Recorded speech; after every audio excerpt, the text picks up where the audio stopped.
लगातार हम देख रहे थे मार्केट टूट रहा है, एफआईआईज पैसे निकाल रहे हैं। अब उसमें मोदी जी का सामने आके कह देना कि वर्क फ्रॉम होम कर लो, 1 साल तक सोना मत खरीदो, क्या इकोनॉमी खतरे में है? अगर आप सही में चाहते हैं कंट्री ग्रो करे, आज यूएस है ना, यूएस से बेटर कंट्री कोई नहीं है। $21 ट्रिलियन पे $43 ट्रिलियन का डेट लेके बैठा हुआ है। फॉरेन मनी के बिना आप ग्रो कर ही नहीं सकते। जो अतिथि देवो भव है ना, वैसे वो एफआई देवो भव करना पड़ेगा।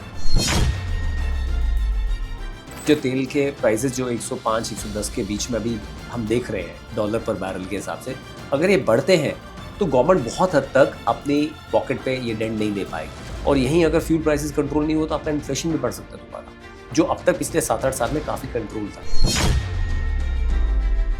कब तक एफआईआईज पैसा निकालते रहेंगे और डीआईआई सपोर्ट करते रहेंगे? उसकी भी कोई तो लिमिट होगी। तो जब तक आप एफआईआई को फर्स्ट आप अर्निंग्स नहीं दिखाते हैं, सेकंड करेंसी स्टेबल नहीं करते हैं, तीसरा उसको बेनिफिट इंडिया में आने का नहीं देते हैं, तब तक ये सेलिंग चलेगी।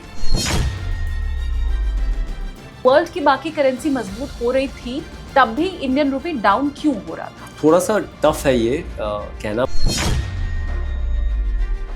अगर रुपया ये 100 तक पहुंच जाता है तो होगा क्या? आज हमारी currency, you'll be shock, Pakistan से ज़्यादा हमारी करेंसी डिप्रिशिएट करी है रिसेंट टाइम में। अब डॉलर इंडेक्स 99 पे है, तो dollar has gone down by 10%, our currency has gone down by 15%। पर बाहर से अगर आप देखोगे, the way things are, the way people manage, the way infrastructure is, ये 30-40 इयर्स बिहाइंड। तो मैं ये समझ चुकी हूँ गोल्ड एंड सिल्वर भी अभी कुछ खास कर नहीं रहा है। आप अभी भी बहुत होपफुल हैं म्यूचुअल फंड्स को लेके? जैसे वेव पूल्स होते हैं, हम जब ट्रैवल करते हैं उसमें कुछ टाइम डिफाइंड वेव पूल्स होते हैं कि वेव आएगी, पूल के अंदर है कि 11 बजे आएगी, 12 बजे आएगी। कुछ सरप्राइज वेव्स होती है, उसके लिए अगर आप पूल में नहीं हो तो आप वेव मिस कर दोगे। इसने एआई बनाया है, अब उसको ही निकाला जा रहा है। आपने देखा मेटा ने रात में एक मेल कर दिया और बोला कि आप पहले तो वर्क फ्रॉम होम पे चले जाओ, और फिर सुबह अगला मेल आ जाता है कि आपकी तो छुट्टी हो गई। वो कहावत है ना, कोड़ में खाज, तो ये वो इशारा कर रहा है। आपको लगता है ऐसा? अगर आपने अब तक अपने आप को नहीं लिखेंगे with regard to the technology which like generative AI और आपके एआई के कुछ टूल्स आपने नहीं लिए, या आपकी कंपनी ऐसा काम नहीं कर रही है, तो jobs will go. Hello everyone, बहुत स्वागत है आप सभी का। आप देखना शुरू कर चुके हैं पैसा बोलता है विद एसकेटी यानी कि मैं शालिनी कपूर तिवारी। आज के पॉडकास्ट में हमने बात की है भारतीय अर्थव्यवस्था की। देखिए, ये जो युद्ध छिड़ा हुआ है अमेरिका और ईरान के बीच, दबाव में तो इंडियन इकोनॉमी है। भारतीय रुपया लगातार टूटता चला जा रहा है। एफआईआईज इंडियन मार्केट से लगातार पैसा बाहर निकालते चले जा रहे हैं, और आपको भी लगातार कई महीने से मार्केट से बहुत अच्छा रिटर्न मिला होगा नहीं। अब ऐसी कंडीशन में क्या करना चाहिए, इकोनॉमी किस तरफ जा रही है और अगला कदम हमारा क्या होना चाहिए, ये सारी बातें पॉडकास्ट में आप समझेंगे। पॉडकास्ट में आज मेरे साथ हैं CEO and managing partner of complete wealth circle, Kshitij Mahajan. Kshitij sir ने क्लियरली हमें ये समझाया है कि गवर्नमेंट को क्या आगे कदम उठाना चाहिए और हम सबको इंडिविजुअली किस तरह से सचेत रहना चाहिए। कुछ सवाल आपके मन में है, कमेंट सेक्शन में आप जरूर बता सकते हैं। कुछ डर आपके मन में है इसी इकोनॉमी को लेके, आपकी कुछ सलाह है, सारी बातें आप बता सकते हैं। कमेंट सेक्शन खुला हुआ है, लेकिन चैनल आपको जरूर सब्सक्राइब करना है। फटाफट से चैनल कीजिए सब्सक्राइब, बेल आइकन दबा दीजिए ताकि जैसे ही हम कोई वीडियो डालें तुरंत आपके पास नोटिफिकेशन पहुंच जाए। और चलिए हम मिलकर के स्वागत कर लेते हैं। पॉडकास्ट में मेरे साथ हैं क्षितिज महाजन। बहुत स्वागत है सर आपका। Thank you. पहली बात तो ये, क्योंकि वैसे ही हम लोग घबराए हुए थे, लगातार हम देख रहे थे मार्केट टूट रहा है, एफआईआईज पैसे निकाल रहे हैं। अब उसमें मोदी जी का सामने आके कह देना कि वर्क फ्रॉम होम कर लो, 1 साल तक सोना मत खरीदो, मेट्रो और बस का यूज़ करो, तो उसमें ऐसा लगता है कि अब भाई पीएम सामने से आकर के बोल रहे हैं तो मतलब कहीं कुछ गड़बड़ तो नहीं है। तो सीधा सवाल यही है कि क्या इकोनॉमी खतरे में है? अगर आप मेरे से पूछते हैं, I think it's not a sign कि कोई इकोनॉमी खतरे में है, बट येस, एक तरह से कहता ना कि that it's always good to be careful about things around you. तो पीएम का एड्रेस सिर्फ एक ब्रॉडर एड्रेस था नेशन को, जहाँ ये बोला गया कि अगर ये चीज़ एस्केलेट होती है जो मिडिल ईस्ट में हो रही है, और जो तेल के प्राइसेस जो 105-110 के बीच में अभी हम देख रहे हैं डॉलर पर बैरल के हिसाब से, अगर ये बढ़ते हैं तो गवर्नमेंट बहुत हद तक अपनी पॉकेट पे ये डेंट नहीं दे पाएगी, विच आप भी जानते हैं और मैं भी जानता हूँ कि दैट पिछले 1.5-2 महीने में प्राइसेस नहीं बढ़े। अभी रिसेंटली जो इंक्रीज उन्होंने स्टेप अप करने शुरू करे, पहले 3.5 रुपये बढ़ाए, अभी 70 पैसा बढ़ाया, and government was taking lot of debt on its book, जो गवर्नमेंट की कंपनीज हैं, आप ज़्यादा पास ऑन नहीं कर पाओगे, तो उसके बाद होगा क्या कि अगर तेल के प्राइसेस बढ़ते हैं तो overall it will create not only problem with your travel part but overall inflation भी बढ़ती है, क्योंकि the entire economy moves on trucks, सारी इकोनॉमी तो ट्रक्स और ट्रेन पे ही चलती है, तो आपको ऑयल चाहिए है, तो हर चीज़ का प्राइस स्टेप अप होता है. सो पीएम साहब का जो एड्रेस था, it's more of a watchful thing कि दैट जितना हो सकता है हर बंदा प्रयास करे. और पहली बार नहीं हुआ, इंदिरा गांधी ने जो हमारी पीएम थी उन्होंने भी 60s में बोला था कि दैट गोल्ड बाय मत करो. देखिए मेन हमारा जो इम्पोर्ट है वो है ऑयल. 85% जो हम of our consumption of oil हम जो है इम्पोर्ट करते हैं. मुझे लगता है गवर्नमेंट को कहीं ना कहीं एक अलग से बजट लेके एक्सप्लोरेशन में दोबारा फुल थ्रोटल पे काम करना चाहिए. वी हैव इनफ सी, बहुत कुछ है. अंडमान में आपके पास स्कोप बहुत है, KG6 बेसिन में स्कोप बहुत है, हमें नहीं छोड़ना चाहिए. आई थिंक जितना हम नेचुरल रिसोर्स डिस्कवर करने में लगाएंगे उतना हमारे लिए बेटर है. सेकंड, हमारा जो आपका एक्सपोर्ट आता है वो है आपका electronics and gold. And gold के प्राइसेस काफ़ी लोग सोचते हैं कि इंडिया में कंजम्पशन के कारण बढ़ते हैं, तो इंडिया में कंजम्पशन के कारण गोल्ड के प्राइसेस नहीं बढ़ते हैं. अभी आप रिसेंट जो भी हाइक देख रहे हो गोल्ड के प्राइसेस, वो मोर ओवर इंडिया का जो रुपी है डॉलर के अगेंस्ट डेप्रिशिएट हो रहा है उस कारण से बढ़ रहा है. तो रिसेंट कोई ऐसा रैली ग्लोबल रैली नहीं है. सो इंडिया के कारण नहीं, जबकि वर्ल्ड बैंक गोल्ड बाय करता है उस कारण से गोल्ड के प्राइसेस आपके बढ़ते हैं. हैविंग सेड दैट, इंडिया के पास टुगेदर सारे वर्ल्ड बैंक से ज़्यादा का रिजर्व होगा, जो मुझे ऐसा लगता है. अगर आप अकाउंटेड फॉर जो भी हमारी घर की फीमेल्स हैं, हमारे आप हैं, जितनी भी फीमेल्स हैं, अगर हम उनका अनअकाउंटेड कहने का मतलब है कि ज्वेलरी में हमारे यहाँ बहुत जाता है. It's more of a religion for us. तो I think the reason why he said this, because जितना आप गोल्ड बाय करते हैं उतना डॉलर इंडिया को और स्पेंड करने पड़ते हैं, उतने डॉलर का आउटफ्लो और होता है.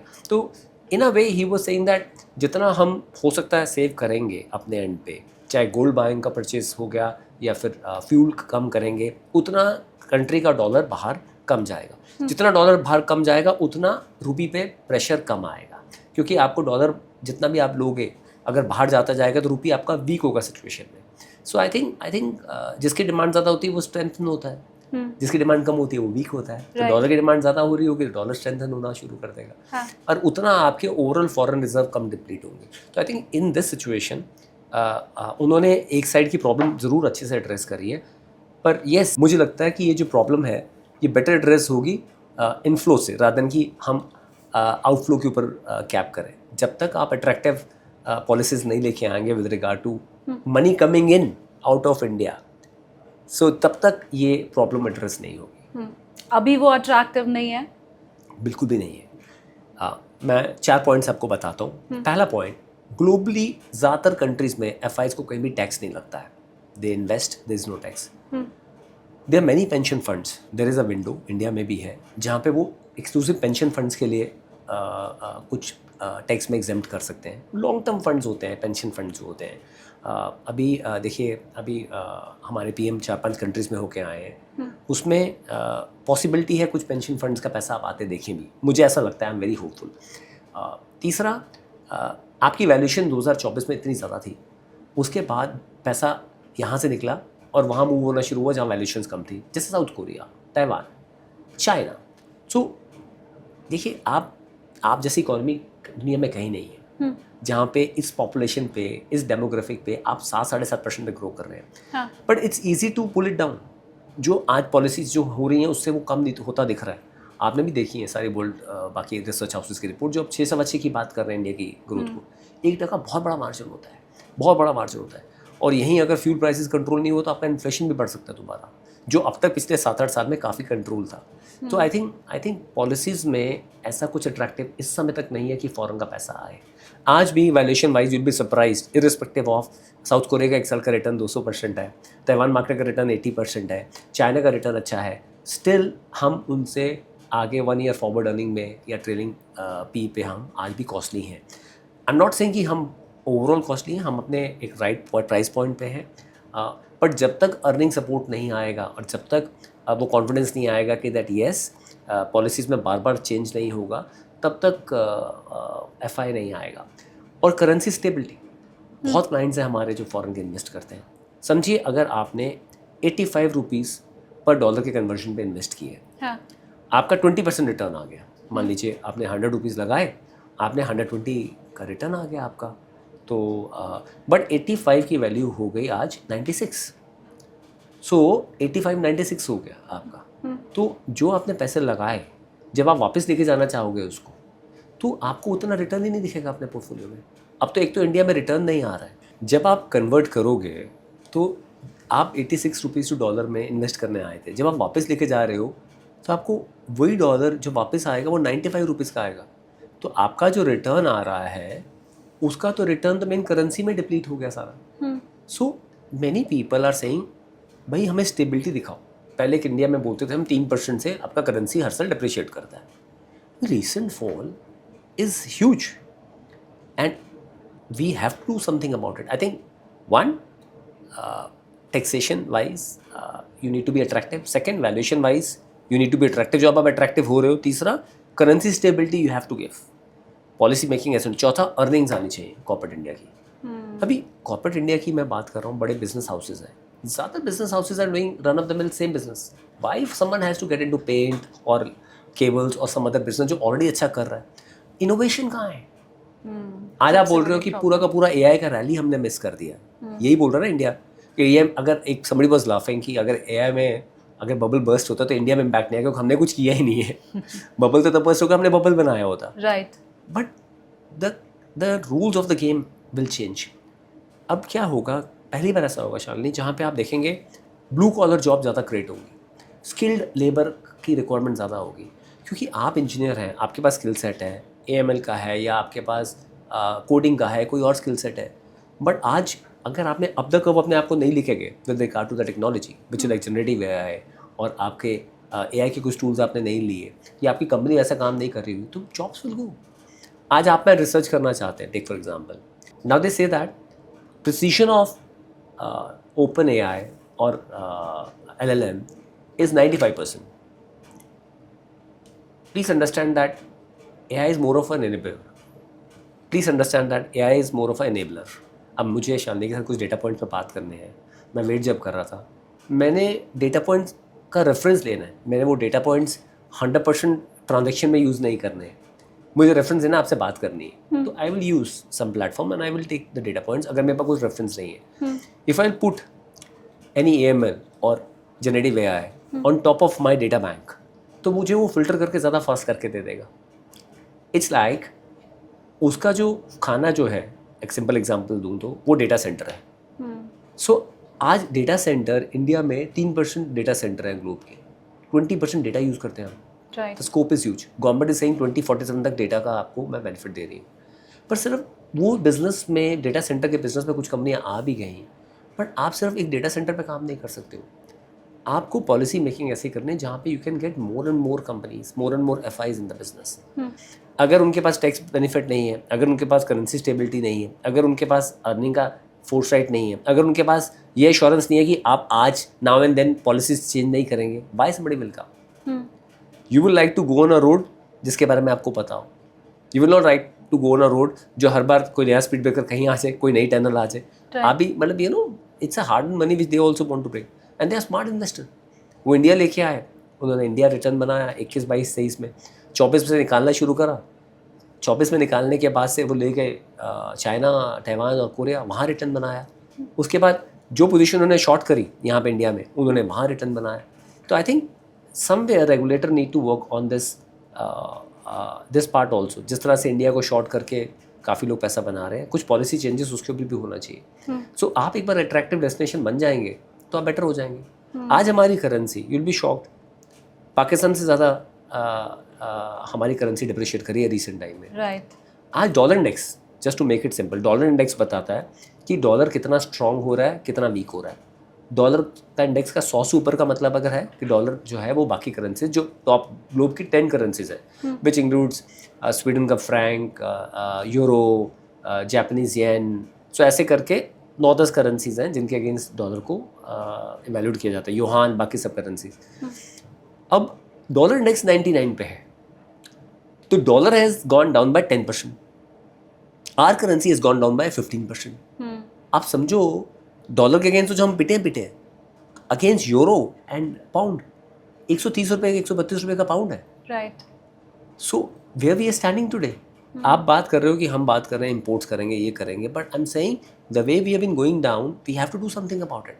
वो तभी हो पाएगा जब आप अपने आप को अट्रैक्टिव बनाओगे। आप डोमेस्टिकली, मैं अभी आरबीआई का कल आया रेगुलेशन आया, उन्होंने बोला कि $5 बिलियन का स्वैप करेंगे बैंक्स के साथ, $5 बिलियन का डॉलर्स लेंगे और उनको रुपये इन्फ्यूज़ करेंगे 3 साल के लॉकिंग के साथ, और 3 साल के बाद वापस करेंगे। फाइन, तो $5 बिलियन से सॉल्व नहीं होगा ये, द वे द रिडम्पशंस आर। मैं एक चीज़ और समझना चाहती थी, क्योंकि अभी तो हम ऐसा सुन रहे हैं और डेटा हम देख रहे हैं, क्योंकि डॉलर मजबूत है तो वर्ल्ड में जितनी भी करेंसी है वो सब डाउन हुई है। ये ठीक है कि इंडियन रुपी ज़्यादा हमारा डिप्रिशिएट हुआ है, बाकी करेंसी शायद उस प्रतिशत में नहीं हुई है। बट प्रॉब्लम ये है कि 28 फरवरी से जब युद्ध शुरू हुआ है, इंडियन रुपी तो उसके पहले भी गिर रहा था। जब वर्ल्ड की बाकी करेंसी मजबूत हो रही थी डॉलर के मुकाबले, उस समय भी इंडियन रुपी हमने देखा कि लगातार डाउन होता जा रहा था। तो हो सकता है अभी इस युद्ध की स्थिति के लिए कुछ लोग ये तर्क दें कि भाई इसका तो कोई हल है नहीं, ये तो होना ही था, मोदी जी क्या कर सकते थे। मैं समझना ये चाहती हूँ सर कि जब वर्ल्ड की बाकी करेंसी मजबूत हो रही थी तब भी इंडियन रुपी डाउन क्यों हो रहा था? Okay, please understand, demand and supply का गेम है। हाँ। 2024 के अक्टूबर में जब आपने लास्ट पीक देखा, लास्ट टू लास्ट पीक 2 बार 26,400 पे हम गए निफ्टी में, उसके बाद से systematically FIs are selling India. And देखिए, वो इन्वेस्टर है, वो फेयर वेदर फ्रेंड्स है। आज जो लॉन्ग टर्म पेंशन फंड्स हैं वो आपका लंबा रहते हैं, पर जो FI का ज़्यादातर जो हॉट साइड ऑफ मनी है वो निकलता है पैसा आपका, तो उन्होंने पैसा निकालना शुरू करा। सो युद्ध से पहले की अगर बात करें तो हर महीने, इनफैक्ट फेब में या जैन में, हर महीने आपका 4 से 5 बिलियन डॉलर FI निकाल रहा था। कुछ महीने तो 8-8 बिलियन भी निकाला है उन्होंने।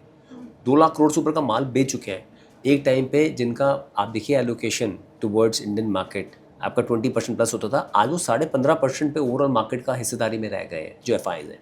सो जब डॉलर मनी मूव आउट करता है, आपका डॉलर जब निकल रहा है, when they are taking out money, जब तो आपका डॉलर जो है वो वीक हो रहा है, रुपी जो है, सॉरी, जब डॉलर मनी मूव आउट करता है तो रुपी आपका वीक होता है।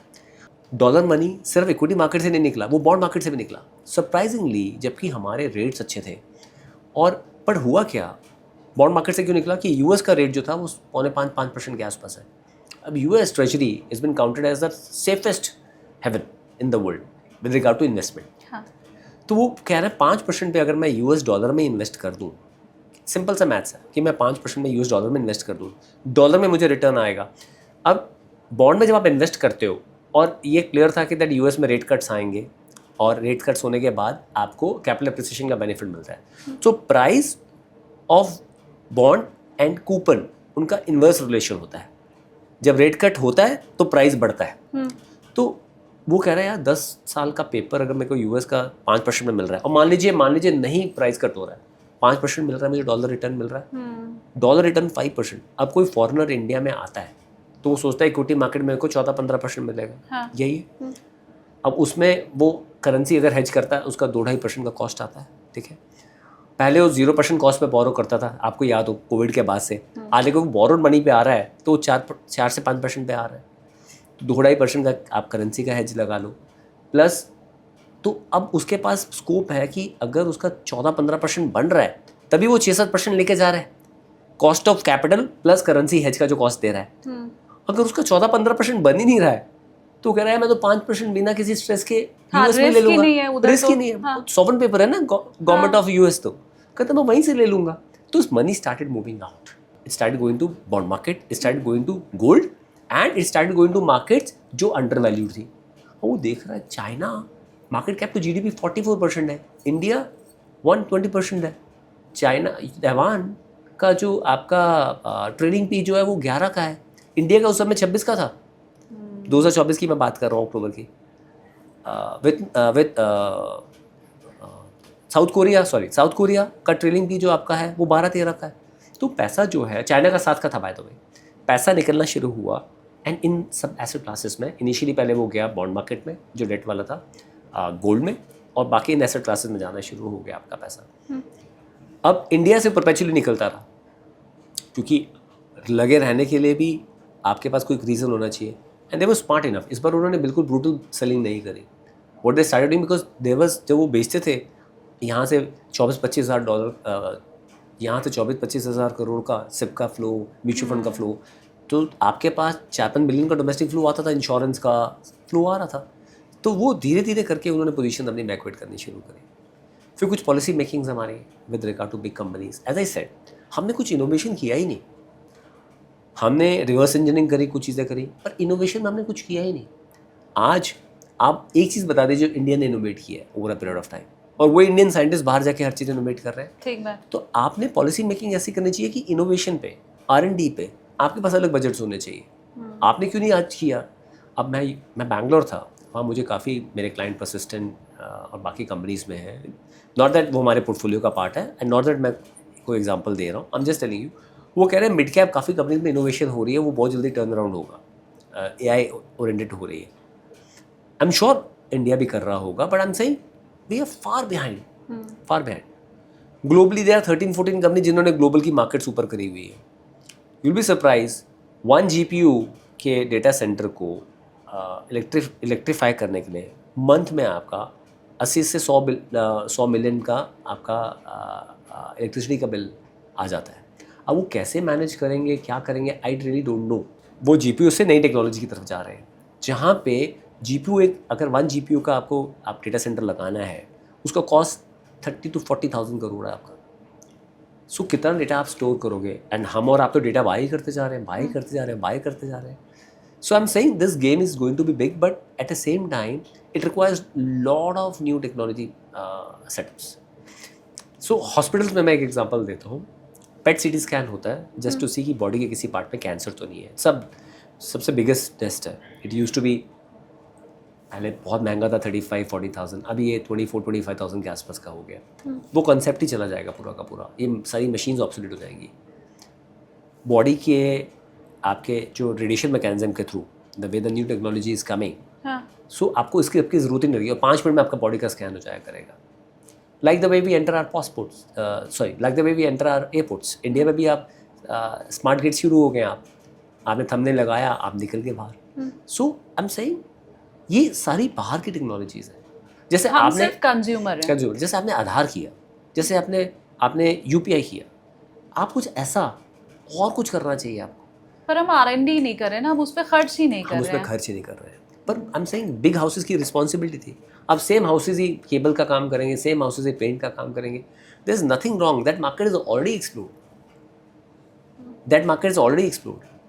Why not something on the data center side? Why not something on the AI side? Why not something on the pharma side? Molecule side पे क्यों नहीं? कुछ जो कंपनी अच्छा काम करती है उनका प्राइस बढ़ता है। अदरवाइज हम क्या कर रहे हैं? हम CDMO कर रहे हैं, हम API कर रहे हैं। So I am saying once you start innovating things, तो आप डिफरेंट लाइन पे चले जाते हो, डिफरेंट लेवल पे, टेंशन में चले जाते हो। अब चाइना क्या कह रहा है? हम डेवलपिंग नहीं है, we are develop country.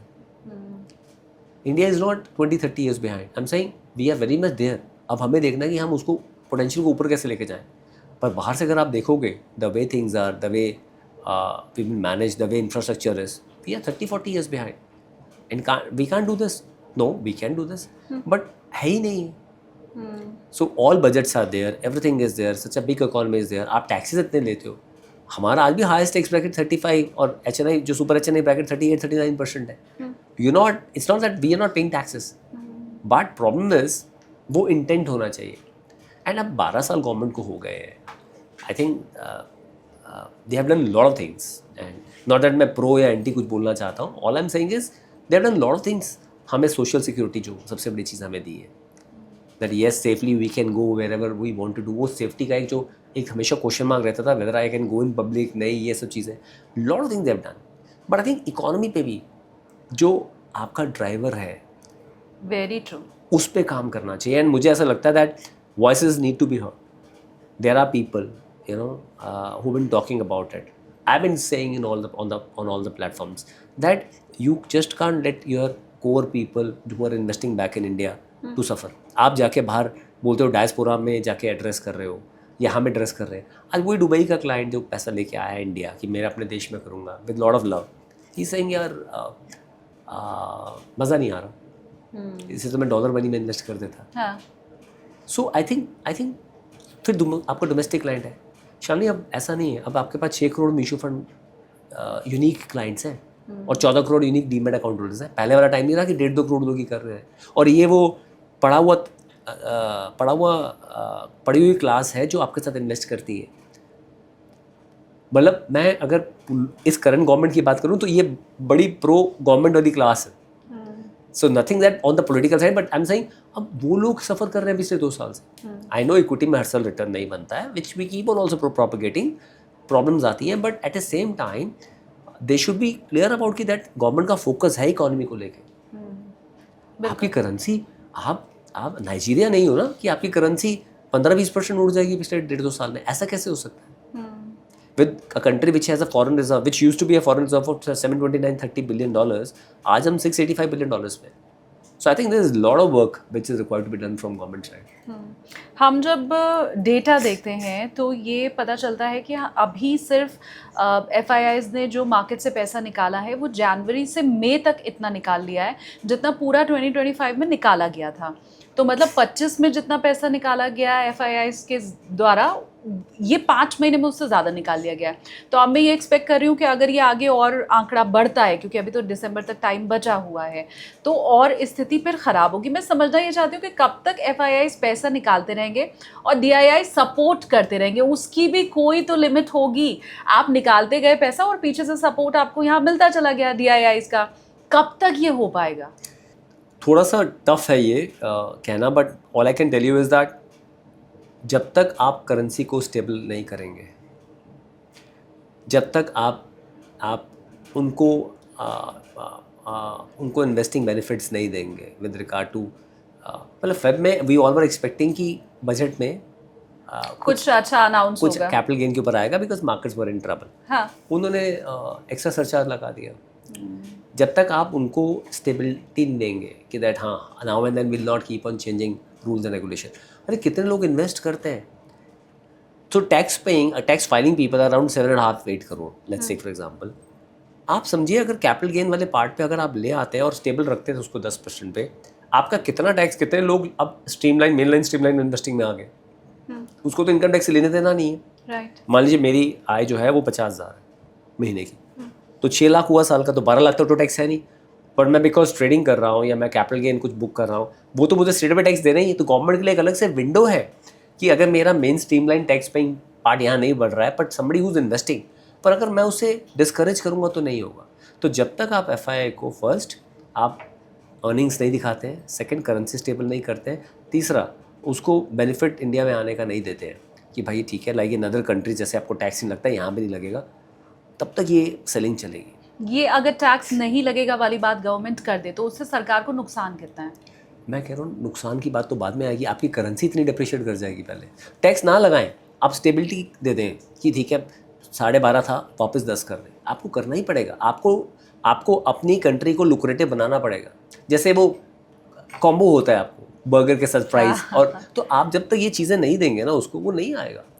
Because you are not the only country जहाँ पे इन्वेस्टमेंट है। 214 कंट्रीज है, 214 कंट्रीज है दुनिया में, तो वो कहीं भी जाके इन्वेस्ट कर सकता है। और दे आर बेटर कंपनीज। इतना सा कोरिया है, पंजाब से भी छोटा। हैरान हूँ, मतलब क्योंकि मैं इसके पहले भी बहुत से इकोनॉमिस्ट से मैंने बात की, तो हम UK की बात करते हैं, हम यूरोप की बात करते हैं, हम अमेरिका की बात करते हैं, बट मैं फर्स्ट टाइम सुन रही हूँ 200% रिटर्न। मतलब मैं तो सपने में भी नहीं सोच सकती। मैं आपको बता रहा हूँ, इतनी सी कंट्री है। आप, मेरी डॉटर है, लड़कियों को जो भी यंगस्टर्स हैं, रेज है वहाँ के सिंगर्स को लेके, क्रेज, मतलब everybody wants to go to South Korea. दूसरा सैमसंग, किसके पास सैमसंग नहीं है मुझे बताओ, किसके घर में सैमसंग नहीं है? राइट। इतनी सी कंट्री है, वो कहाँ से कहाँ पहुँच गई मुझे बताइए। एंड वो Hyundai, I am saying Hyundai की इतने सारे आपके कंट्रीज़ में, पाकिस्तान हो, इंडिया हो, हर जगह आपके हैं। मतलब and they are taking back dividends back to their country. आप आज जो भी यूज़ कर रहे हो, you are adding to American economy by using Apple और by using Microsoft, by using Google, Facebook, Instagram, और you are adding to Korean economy. ठीक है आप चाइना का नहीं ले रहे हो, बट चीज़ें कोरियन इकॉनमी, ये जापानीज इकॉनमी। पहले हम जापान की इकॉनमी में ऐड करते हैं, सोनी वोनी जब यूज़ करते थे। तो people need to understand that they have innovated, they have created, and for creation you don't need 150 crore लोग, आपको नहीं चाहिए। आपको एक सेट ऑफ पीपल चाहिए जो कह रहे हैं कि हाँ मैं इनोवेशन पे काम करूँगा। एंड व्हाट स्टॉप्स अस? कुछ कंपनीज हैं हमारी जो कर रही है इनोवेट, वो out of the box shine करेंगी और अच्छा करेंगी। सो FI को लाने के लिए ये चीज़ें चाहिए। अब DIs कब तक सपोर्ट करेंगे, वो भी बहुत इंटरेस्टिंग सवाल है। थोड़ा इवॉल्व इन्वेस्टर्स हैं। I think I always say to my anchors, kudos to you and your shows that people understand. यहाँ कोई मैजिक वॉन्ड नहीं है कि छड़ी घुमाई और रिटर्न बन गया। आपको 5-6 साल इन्वेस्टमेंट को देना पड़ता है, बट 1.5-2 साल का अंडर परफॉर्मेंस है, अभी तक वो झेल रहे हैं। अच्छा, मार्केट क्या कई बार ऊपर नीचे हो रही है बार बार, तो उनको एवरेज यूनिट्स बेटर मिल रहे हैं। तो हम सब क्लाइंट्स को यही बोलते हैं और हम सबको यही बोलते हैं कि दैट ये एक्यूमुलेशन फेज है। कैपिटल मार्केट में रिटर्न 5 से 6 साल में डबल हो सकता है अगर आप 12-13% से ग्रो करें। जो पीछे हुआ है पास में, तो आगे भी पॉसिबल है। सो बट वो हर साल नहीं होता है। हर साल अगर 12-13-15% आने लग जाए तो एफडी में लोग पैसे ना रखें, इक्विटी मार्केट में पैसा रखें। ठीक बात। तो इक्विटी का जो रिटर्न होता है ना, उसका सम होता है risk free return plus risk premium. तो आपको इक्विटी का रिटर्न मिलता है। सो रिस्क प्रीमियम जो है वो इसलिए है बिकॉज आप रिस्क ले रहे हो। उसका प्रीमियम है, कई बार नेगेटिव भी होता है, कई बार पॉजिटिव भी होता है। तो रिस्क प्रीमियम आज की डेट में 2 साल में नेगेटिव रहा है आपका, बिकॉज मार्केट्स में जो हुआ है। बट आने वाले टाइम में आपको रिटर्न मिलेगा। पर कहाँ वो, जैसे पिछले महीने से इस ओके फ्रॉम मार्च से अप्रैल में सिप कम हुई है, जो एमफी का डेटा आया है। अब हो सकता है आगे भी वो कम हो, बिकॉज बट वो अभी तो 31 से 30 हज़ार हुआ। ये फिगर आपका अगर कम होता रहेगा तो जो एक स्टैंडिंग थी DIs की, जो हमेशा खड़े रहते थे जब FI बेच रहा होता था, हाँ। तो उस पर क्वेश्चन मार्क आ सकता है। सो एक्यूमुलेशन फेज है, पर उनका भी पेशेंस है, कब तक आप लेंगे। राइट। मुझे लगता है 2-3 महीने और प्रॉब्लम हो सकता है। But you know, I want to be positive about it. I think government is thinking about it. देर आए दुरुस्त है, मैं बोलूँगा ज़रूर। अभी 5 बिलियन का अनाउंसमेंट किया है। मुझे लगता है कुछ फॉरेन अनाउंसमेंट्स होंगी जहाँ पे आप कुछ फॉरेन फंड्स आते देखेंगे। मोदी साहब अभी नॉर्वे थे। नॉर्वे का पेंशन फंड सबसे बड़ा पेंशन फंड है, और जिस तरह से उन्होंने बनाया है, आप एक बार गूगल में उसकी स्टोरी देखना, कैसे इनिशियली मतलब उनके पेंशन फंड से पूरी कंट्री फंड हो सकती है। कैसे? पहले टैक्सेस उन्होंने ज़्यादा रखे अपने सारे कंट्री में। इट्स अ लिमिटेड पॉपुलेशन की कंट्री है सारी की सारी, एंड वो एक्यूमुलेट करते रहे उस फंड को। और उस एक्यूमुलेट फंड का साइज आज इतना बड़ा हो गया, वो 4-5% भी जनरेट करता है, तो वो इट टेक केयर्स ऑफ जो आपका एक्सपेंस है कंट्री का, as simple as that. So I am saying Norway का जो फंड है, कल को you might hear some news about some money coming from that fund also. It's a huge $1 trillion funds. So I am saying we have to just see that हमें वो जो अतिथि देवो भव है ना, वैसे वो FI देवो भव करना पड़ेगा। You can just say that boss I will see कि आप क्या खाना चाहते हैं। आपको डिसाइड करना पड़ेगा boss that you really want him और नॉट। तो हमारी इकॉनमी के लिए बहुत ज़रूरी है, नॉट दैट हम उन्हीं पे डिपेंडेंट हैं, बट अगर आप सही में चाहते हैं कंट्री ग्रो करे। आज US है ना, US से बेटर कंट्री कोई नहीं है। $21 ट्रिलियन पे $43 ट्रिलियन का डेट लेके बैठा हुआ है। फॉरेन मनी के बिना आप ग्रो कर ही नहीं सकते हो, आप कर ही नहीं सकते हो। राइट। आज मान लीजिए आप और हम दोनों जॉब्स में थे पहले। अब मैं भी अपना काम कर रहा हूँ, आप भी अपना काम कर रहे हैं, and I am proud of you the way you have scale up this in last 1.5 years time. पर शानली, हमने सबने घर लिया, हमने EMIs पे लिया ना, हमने लोन लिया ना भाई। लोन लिया, डिप्रिशिएटिंग था, तो उसका लोन का बेनिफिट मिला हमें साथ में। मोरोवर वो डिप्रिशिएटिंग इंटरेस्ट है आपका, अगर 8% पे भी है तो इवेंचुअली वो 6-6.5 पड़ता है आपको, और लॉन्ग टर्म तक आप अपना पे ऑफ कर सकते हो। यही पैसा आप इक्विटी मार्केट का निकाल कर डाल देते हो, 14-15% में ग्रो कर रहा है, तो वो मैथ्स वर्कआउट ही नहीं करता प्रॉपर। अब वो चीज़ ग्रो कर रही है साथ में, बिना डेट के आप लेवरेज के आप ग्रो ही नहीं कर सकते। काफ़ी को लोगों को लगता है, बहुत अच्छा एग्जाम्पल से समझाया आपने ये बात। आपको बोल रहा हूँ डेट के बिना आप ग्रो ही नहीं कर सकते हो। हाँ। काफ़ी लोगों को लगता है कि कंपनी जो इक्विटी अपना सेल करती है वो सबसे चीपेस्ट वे है, क्योंकि वो डेट नहीं आता। वो सबसे कॉस्टली वे है। आज कंपनी का मार्केट क्या है, मान लीजिए कोई शेयर 100 रुपये का है, कल को 10,000 का हो जाएगा। पर आपने जो लोन लिया है कॉर्पोरेट बुक पे, आपने 8% पे लिया, अगर आप AAA रेटेड कंपनी है, और वो एज ए एक्सपेंस अपनी बुक में दिखा रहे हैं, तो वो आपको 5.5-6% ही बढ़ रहा है। सो बॉस, वो आप पे ऑफ कर सकते हैं। काफ़ी कंपनीज क्या करती हैं, आज रिलायंस के ऊपर, उसके अपनी ट्रेजरी के ऊपर उतना ही पैसा जितना उसके पास लोन है, लोन एक्सपेंस में जाता है सारा का सारा। ट्रेजरी इनकम अलग से आ रही है आपकी। Why these big businesses they thrive on loans, because that's the cheapest source of fund. So आपको फॉरेन फंड चाहिए ही है। You can't keep on selling your country. आप बोलते हो कि मैं अपने कंपनीज जो मेरी PSUs है उसमें मैं कुछ पैसा कुछ स्टेक अपना सेल करूँ, करो, अच्छी बात है, करो। But I am saying the easiest way is foreign capital only. वही आपको चाहिए। तो what we were waiting for, FCNR bonds हमें डिपॉजिट इंडिया में लेके आने चाहिए थे, डॉलर रुपी में जो हम करेंटेड रिटर्न देते हैं।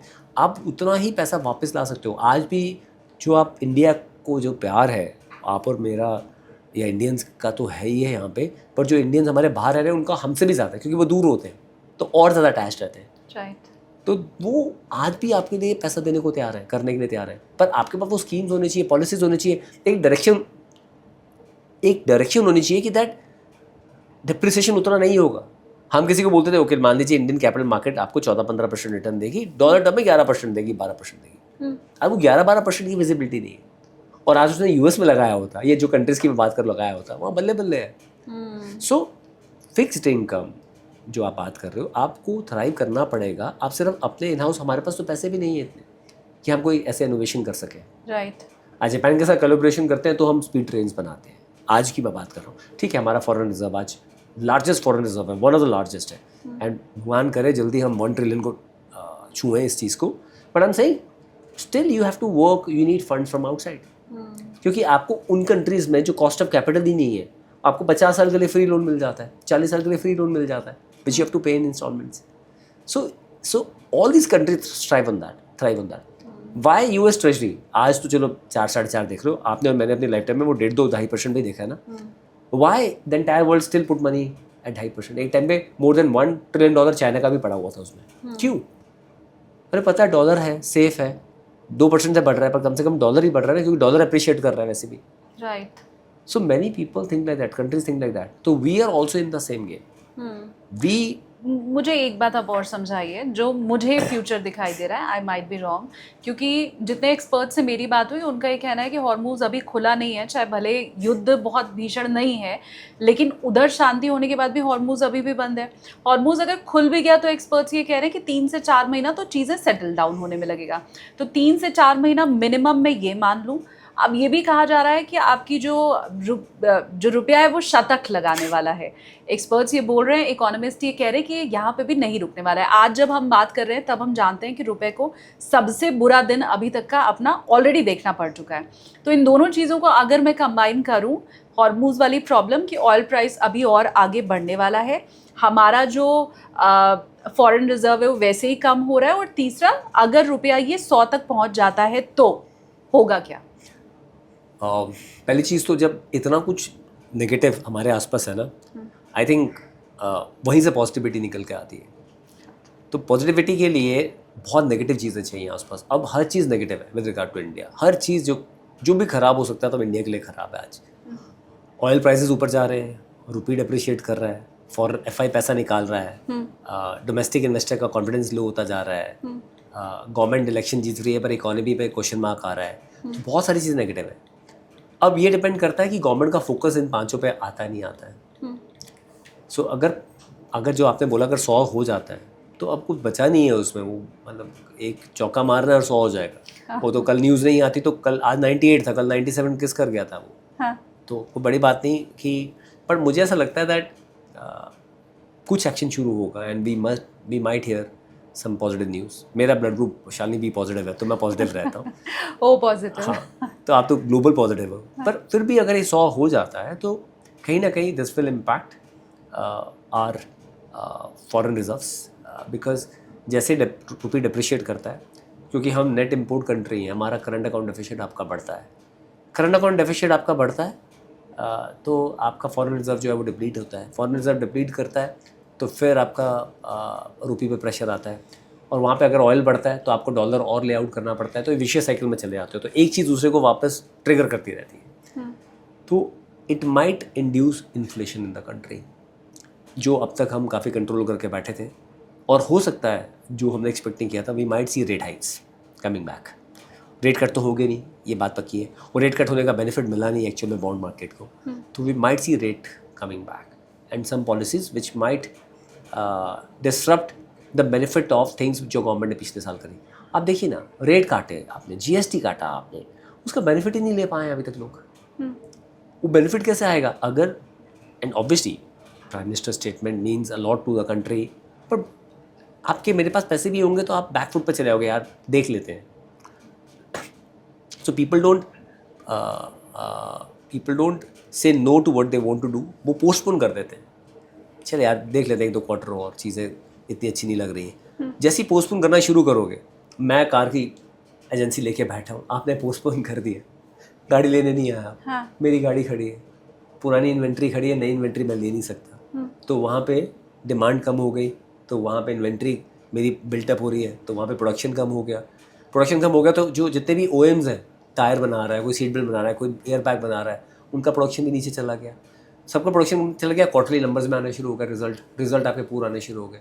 ऑलरेडी आपकी करेंसी पिटी पड़ी है, आप already in terms of FI favourable नहीं है टैक्स को लेके, फर्दर आपके नंबर्स भी ख़राब आने शुरू हो गए, तो फर्दर आपका जो FI का इनफ्लो होना है वो डिले होना शुरू हो गया। सो गवर्नमेंट की जो पॉलिसीज़ है उसको सपोर्ट, अब ये अलग ही एक सिचुएशन है कि 28 फ़रवरी को जो हुआ, क्योंकि मुझे लग रहा था ये जो US के साथ हमारा जो द्वंद्व युद्ध चल रहा है, जो फाइनली सेटल हुआ था जैन में, एंड में और फेब में, तो अब चीज़ें बेटर होंगी, but nobody has expected, but that's how the life is कि आप एक्सपेक्ट नहीं करते हो चीज़ें हो जाती हैं कि 28 फ़रवरी से ये इशू शुरू हो जाएगा। सो इस समय सिचुएशन ये है कि दैट जो लोग हमें सुन रहे हैं, देख रहे हैं, कि दैट आप अपने कोई बड़े डिसीजन जो हैं, अगर आप बहुत हद तक डिपेंड कर रहे हैं आपकी मंथली इनकम से, तो वो आप थोड़ा पोस्टपोन कर सकते हैं फॉर द टाइमिंग। पर अगर ये चीज़ होती है तो, पर मुझे ऐसा लगता है ऐसा नहीं होगा। मुझे ऐसा लगता है that government will come to action, because government also realise उनका फॉरेन रिजर्व डिप्लीट हो रहा है। कुछ पॉलिसी मेकिंग में चेंजेस आएंगे, कुछ सुनने को मिलेगा। I am not sure about the tax part, अगर टैक्स पार्ट कर देते हैं तो उससे बेटर कुछ नहीं होगा। If you ask me again I am requesting PMO office, to finance ministry, that please we need, you people are much more learned than what we people are, so हम FIs के बिना नहीं survive कर सकते हैं। we need to understand that, and capital markets में बहुत लोगों का पैसा लगा हुआ है जो डिपेंड करते हैं आज की डेट में इंडिया कैसा कर रहा है, और ये इन्वेस्टर ज़्यादातर पिछले 2-2.5 साल में आए हैं, और वो ज़्यादातर मायूस इन्वेस्टर। हम आई एम श्योर दैट हम यहाँ किसी को जादू दिखाने नहीं बैठे हैं, पर वो कंपाउंडिंग का सोच के आए हैं, तो जो इंडिया दे सकता है कंपाउंडिंग उनको, and they are long term investors. एक चीज़ अच्छी हो रही है शालिनी, जो भी इन्वेस्टमेंट हम जैसे लोग या बाकी लोग जो ला रहे हैं, ज़्यादातर लोग सेंसिबल काम कर रहे हैं, उनको अलाइन करें गोल के साथ। अब गोल अगर दूर है तो आप थोड़ा मेंटेन सस्टेन कर पाओगे, बट रिटर्न बंदा देखता है। अब क्वेश्चन आने शुरू होंगे, ऐसे तो FD में डाल दिया होता पैसा, क्वेश्चन आते हैं आपके ऊपर। But I am saying situation मुझे लगता नहीं है जो आपने पूछा कि दैट ऐसा होगा, पर होगा तो फिर ये सिचुएशन है that we might see earning going down, and then ये सिचुएशन आएगी। इसमें एक चीज़ मैं और ऐड ऑन करना चाहती हूँ, ये मैं किसी को डराने के लिए नहीं बोल रही, लेकिन अभी आपने ही इस कॉन्वर्सेशन में ये बात बोली कि हम अगर AI की बात करें तो हम उसमें कुछ बहुत खास कर नहीं रहे हैं। R&D के ऊपर ना गवर्नमेंट के साइड से ना बड़ी कंपनीज़ के साइड से बहुत पैसे खर्च किए जा रहे हैं, तो ये AI में जो हम पिछड़ते चले जा रहे हैं, तो जब ले ऑफ होगा तो इम्पैक्ट भी फिर सबसे ज़्यादा हमारे ऊपर होगा। हमने देखा मेटा ने रात में एक मेल कर दिया और बोला कि आप पहले तो वर्क फ्रॉम होम पे चले जाओ, और फिर सुबह अगला मेल आ जाता है कि आपकी तो छुट्टी हो गई। तो मेटा जैसी कंपनी, मतलब जिसने AI बनाया है, अब उसको ही निकाला जा रहा है। वैसे भी हम जानते हैं अगर हमने AI में बहुत शानदार भी कर लिया होता, हमें तब भी पता था कि हमें मैन पावर अब आगे कम लगना है। तो ये होगा, इस ओर इशारा करता हुआ एक और मुझे AI दिखाई दे रहा है जो ये कह रहा है कि आप AI में बहुत बढ़िया कर भी नहीं रहे हो, आप सिर्फ कंज्यूमर हो और आपको आगे निकाला जाना है। तो ये एक तो वो कहावत है ना, कोड़ में खाज, राइट, तो ये वो इशारा कर रहा है। आपको लगता है ऐसा? आई थिंक बहुत अच्छी चीज़ आपने बोली है। सबसे बड़ा जो क्वेश्चन मार्क आएगा, एंड अगेन जो आएगा वो IT जॉब्स में आएगा। सबसे पहले IT जॉब्स में आएगा, और IT जॉब्स के कारण जो आपका जो रिपल इफेक्ट आएगा वो रियल एस्टेट में सबसे पहले आएगा आपका। सो रियल एस्टेट सेक्टर में बहुत मेजर इम्पैक्ट आएगा। जो आप प्राइसेस ये सब स्टेप अप देख रहे हो, माई सेंस इज बिकॉज सबसे ज़्यादा जो हाई पेइंग जॉब्स आपकी हैं, जहाँ पे आपके 3-5+ CR के अपार्टमेंट जाते हैं आपके, उस रेंज में बहुत ज़्यादा सप्लाई भी बहुत है। दिल्ली NCR में, सेम बॉम्बे में सप्लाई बहुत है, तो इम्पैक्ट आ सकता है रियल एस्टेट के ऊपर, काफ़ी इम्पैक्ट आ सकता है अगर ये चीज़ रही। दूसरा ये है कि जो लोग अपने स्किल को अप द कर्व लेके जाएंगे, वहाँ पे इम्पैक्ट जो है उनके लिए नलीफाई हो सकता है। बिकॉज अब क्या होगा, स्किल्ड बेस्ड आपको असाइनमेंट्स और जॉब्स मिलेंगे अगर स्किल है आपका। So let's say you know, take your example, आप जॉब में थे, आपको पता that you are skilled, and आपको पता that you can engage people, you can engage crowd, and you can talk something which is a learning for people. तो आपके ज़्यादातर जो पॉडकास्ट होते हैं, मैंने कई सुने हैं, वो मोर ऑफ अ लर्निंग एंगल से होते हैं, ना कि एक चीज़ को प्रोजेक्ट करने के एंगल से होते हैं। तो somebody can learn from you वो आपको आके सुनेंगे। But at the same time अगर कोई नॉर्मल बंदा कर रहा है, and I am not saying about anyone, but let's say पर उसमें लर्निंग नहीं है, तो 2-3 बार के बाद वो चीज़ नहीं चलेगी आगे। सो सिमिलरली कंपनीज भी ऐसा देखेंगी, असाइनमेंट्स ऐसी देखेंगी जहाँ बंदे के अंदर कोई स्किल सेट है कि नहीं है, उसने अब 10 स्किल लेके गया अपने आप को, नहीं है, नहीं तो कुछ नहीं होगा। आज आपको ज़रूरत ही नहीं है। कितने KPOs ख़त्म होंगे मैं बता रहा हूँ आपको, पर क्या KPOs ख़त्म होंगे तो उसकी जगह क्या आएगा, हो सकता है कुछ और आए। सो डेटा सेंटर्स को फीड करने के लिए भी आपको डेटा चाहिए, लोग चाहिए जो डेटा करें। डेटा सेंटर जहाँ से डेटा पिक कर रहा है वहाँ पे भी तो डेटा कोई ना कोई डाल रहा होगा। सो आपको लोग चाहिए AI में। सो AI को भी कस्टमाइजेशन के लिए लोग चाहिए साथ में, people who can teach people. आप अगर याद करोगे जब हम स्कूल कॉलेजेस में थे, 2000 क्रॉस हो रहा था तो Y2K का इशू आ रहा था, number will change.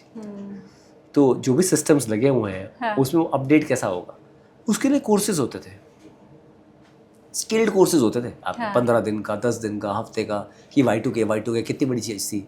Computers are not geared up for that जब बने थे कि 2000 ये सीरीज आ जाएगी, एंड एवरीथिंग हैपेंड।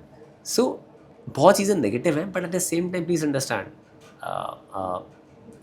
ये आपके ऊपर है जो भी हमें सुन रहे हैं कि आप अपने को कैसे स्किल कर रहे हो। बेसिक कोई अगर क्लाउड या फिर कोई और 2-3 प्लेटफॉर्म यूज़ कर रहा है और उसमें बेसिक चीज़ें कर रहा है, वो AI नहीं है। AI इज वो AA का 0.000, 6 × 0, 1% भी नहीं है। जो आप कर रहे हो वो बहुत बेसिक है, बेसिक भी नहीं है। I am saying it's very different the way things have been managed now. So paid version आपका जो है वो $20 का है। आई एम श्योर इंडिया में लोग नेटफ्लिक्स का पासवर्ड शेयर कर लेते हो तो इतनी जल्दी कोई $20 देने वाला नहीं है। बट जो लोगों को चाहिए होगा, जो कंपनियों को चाहिए होगा, वो पेड वर्जन लेंगे। तो रिसर्च से इंपॉर्टेंट आपकी तरफ जॉब जो रह जाएंगी वो मोर ऑफ सेल्स ड्रिवन रह जाएगी। हर बंदा रिसर्च नहीं करेगा, अब सेल्स में बहुत जॉब्स क्रिएट होंगी। ब्लू कॉलर बहुत जॉब्स क्रिएट होंगी, बिकॉज अगर आप डेटा सेंटर की बात करें, अब डेटा सेंटर में क्या क्या कुछ चाहिए आप देखिए। डेटा सेंटर में आपको EPC कंपनी चाहिए, डेटा सेंटर तो बनाना पड़ेगा ना। आपको ट्रांसफार्मर चाहिए, आपको चिप्स चाहिए, आपको क्लीन वाटर चाहिए, आपको एनर्जी चाहिए, आपको ट्रांसमिशन चाहिए, आपको बैटरी चाहिए, आपको एयर कंडीशन चाहिए, आपको लोग चाहिए सब वहाँ काम करने के लिए। सो किस तरह के लोग चाहिए आपको देखना पड़ेगा। जो AC लगाने आ रहा है, बैटरीज मैनेज कर रहा है, कूलेंट का काम देख रहा है, सारा चीज़, हर चीज़ रोबोट नहीं कर पाएगा, बहुत सारी चीज़ें चाहिए। तो the scope of work will different now, will go away, कि जो आप कर रहे थे और आप क्या करोगे।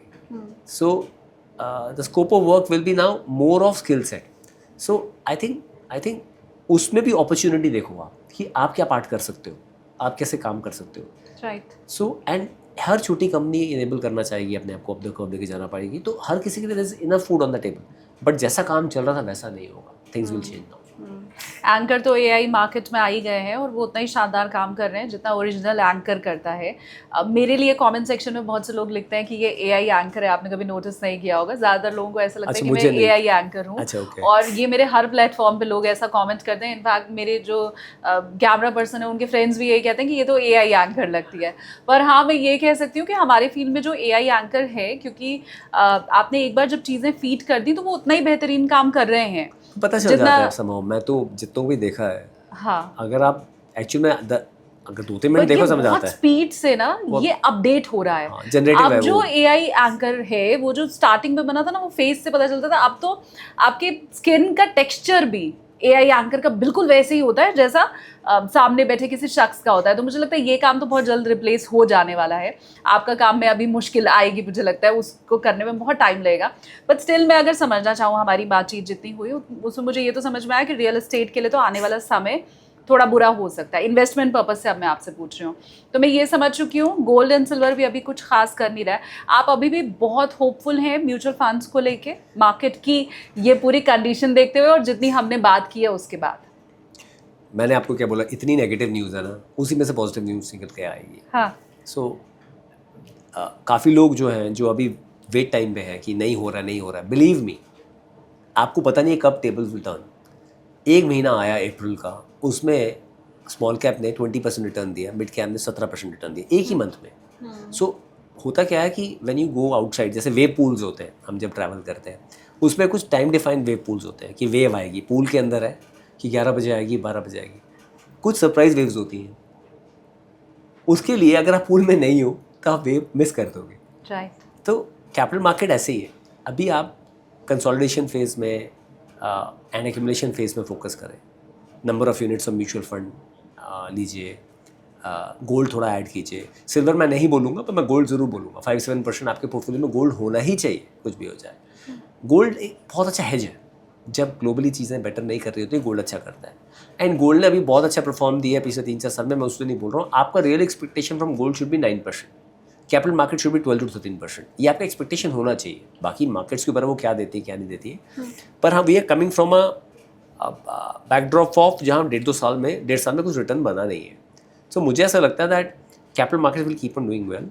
People who are going to stay in India like me, who are going to retire in India, like me who, also, like you, like us, who love their country India, I think उनके लिए थोड़ा load कम है, because कल को हो सकता है रूपी डिनोमिनेशन में उनको 11-12% रिटर्न भी अगर आ जाता है, still it is better than any of the other instrument. आप बताओ कौन सा इंस्ट्रूमेंट 10% प्लस देता है?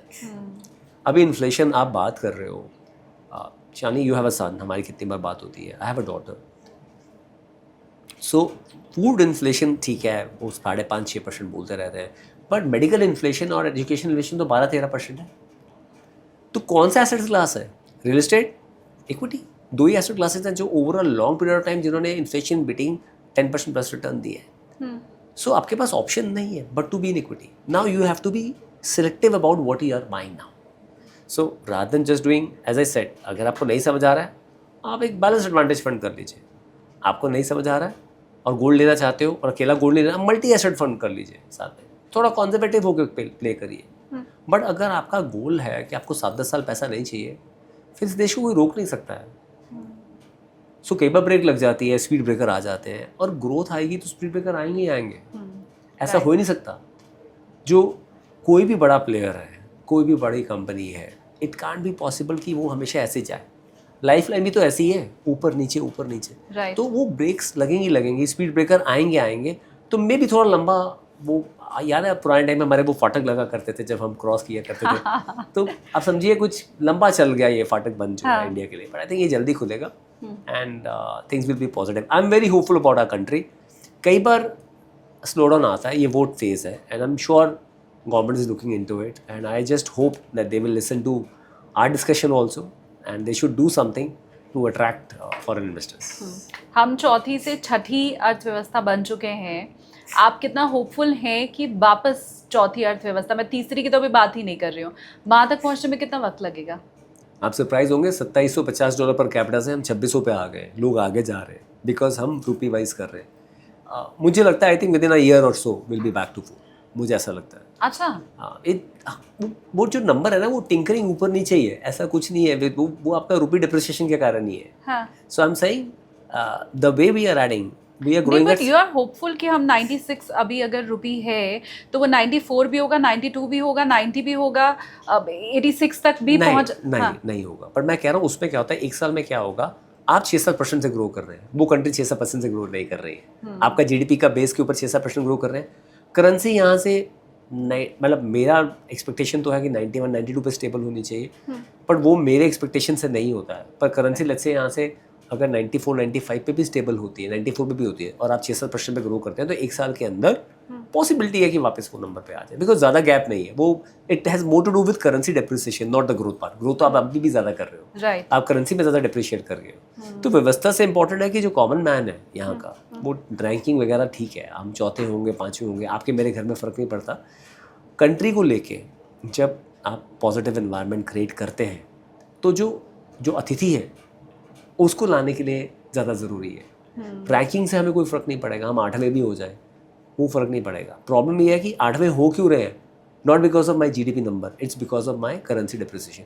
जब मुझे दिख ही नहीं रहा कि करेंसी स्टेबल है, why should I keep money in INR? सो आज हर बंदा सोचेगा यार मैं फ़ॉरेन ही पैसा लेके चला जाता हूँ, LRS के थ्रू कितना पैसा बाहर गया है। आप समझिए, आपको रोकना पड़ेगा। अगर देश के बड़े बिजनेसमैन जो है वो फॉरेन की नेशनलिटी लेते जाएंगे और पैसा लेके जाते रहेंगे, तो फिर देश में रहेगा कौन, करेगा कौन? ठीक बात।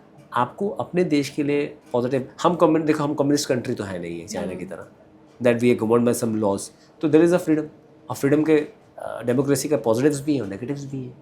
और इस समय आप देखेंगे तो जब बहुत बड़ा दिल करके बंदा सोचता है कि मैं बाहर जाऊँ, तो अपना देश छोड़ के कौन जाना चाहता है? But if you give him और हर that opportunity here also with a stable currency, that yes, globally also we will not allow you to depreciate much. At the same time हम आपका ease of doing business करेंगे, आप जो करना चाहते हैं करें यहाँ पे, and you make a policy ना, policy चैप्टर बनाएं. अब 12 साल हो गए, आई थिंक वो मैनुअल्स होने चाहिए आपके पास. आप चाइना की तरह बना दीजिए ना, इस एरिया में यही काम होगा, इस एरिया में यही काम होगा, एंड ये 3 दिन का विंडो है, ये 2 दिन का विंडो है, ये 4 दिन का विंडो है. वो क्यों नहीं है हमारे यहाँ? वो विंडो क्लियरेंस क्यों नहीं है? सिंगल विंडो क्लियरेंस होना चाहिए. ये करना काम कई जगह है, ऐसा नहीं है, ऑनलाइन है, पर वो बहुत ब्रॉड बेस करना पड़ेगा. आपके 14-15 सेक्टर हैं PLI, उनमें तो कम से कम विंडो होना ही चाहिए कि एक या दो दिन में क्लियरेंस का. ठीक बात. अटक जाती है कोई चीज़, फार्मा की चीज़ है तो वो एनवायरमेंटल वाले के पास अटक गई, इसके पास अटक. अरे boss, because we deal with lot of business houses. So I think इस गवर्नमेंट ने बहुत कुछ किया है बिजनेस को लेके. आई थिंक उस पर स्टेप अप और करेंगे तो they will see domestic business भी फ्लरिश करेगा, अर्निंग आनी शुरू होगी, eight the same time FI भी वापस आ जाएगा आपका. उम्मीद करती हूँ मैं आपकी बात ऊपर तक पहुँचे, गवर्नमेंट तक पहुँचे, मेरे व्यूवर्स वो पहुँचाने का काम करें और हम सब इन बातों को बहुत गंभीरता से लें, क्योंकि आपने बहुत पॉजिटिविटी वाला रुख रखते हुए भविष्य में जो शंकाएं या चिंताएं हो सकती हैं, होंगी नहीं उसके लिए तो सर बिल्कुल श्योर हैं, उनकी ओर इशारा किया है. और कहते हैं समझदार को इशारा काफ़ी, तो बस वो समझदार तक बात पहुंच जाए उसकी बात है. बताएंगे सो मच सर, आपने इतना टाइम दिया. और मुझे लगता है इकोनॉमी के बारे में जितनी गंभीर चर्चा आज के पॉडकास्ट में हम कर पाए हैं, मतलब आई एम वेरी हैप्पी. आपका जो रिएक्शन है कमेंट सेक्शन में मैं उसका इंतज़ार करूंगी, पर मुझे बहुत मज़ा आया. Thank you so much sir. Thank you Shalini, always a pleasure. Thank you.